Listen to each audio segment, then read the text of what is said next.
গত যে রাউন্ডটা আমরা পার করে আসছি সেখানেও আমাকে মানে জাজরা যারা ছিল সবাই আমাকে বলছে যে আমি কেন হাসি না। আসলে এটা আমার মানে কি বলবো, মানে আমি ছোটকাল থেকে এরকমই, মানে আমি হাসলেও আমাকে এরকম লাগে, না হাসলেও এরকম লাগে। আমি এবারে এই ট্র্যাক রাউন্ডে একটা বিচ্ছেদ গান চয়েস করেছি। তো এই গানটা মানে আমি মূলত বাউলের গান করি, আর বাউলের মধ্যে এই গানটা আমার খুব পছন্দনীয় একটা গান।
চলো শুনি আমাদের সম্মানিত বিচারকরা কি বলছেন।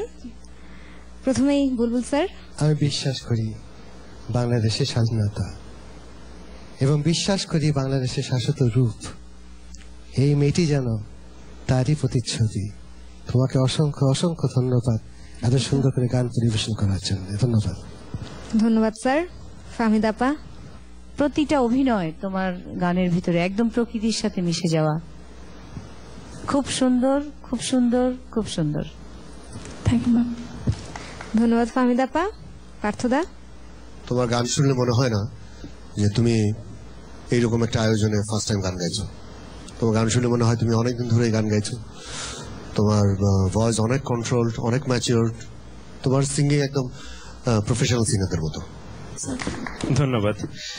আচ্ছা, তিনজন বিচারকই চমৎকার কিছু কমেন্ট করলো, কেমন লাগলো? আসলে আমার ভাগ্যটা খুব ভালো। এখন পর্যন্ত মানে জাজরা যারা বসে আছেন তারা কখনোই মানে আমাকে ওইভাবে কোনো কথা বলেনি যেটাতে আমি আঘাত পাবো। এটাই আমার সবচেয়ে বড় পাওয়া। আমি সামনে যাই না যাই। চমৎকার কথা বলেছো এবারে। আচ্ছা, এবারে দর্শকদের উদ্দেশ্যে কিছু বলতে চাও নাকি? আমার এই বাউলের গান যদি আপনাদের একটুও ভালো লেগে থাকে তবে আমাকে ভোট করবেন। আমাকে SMS করতে মেসেজ অপশনে গিয়ে LAILA লাইলা লিখে সেন্ড করুন 1234 এই নাম্বারে। এছাড়াও আমাকে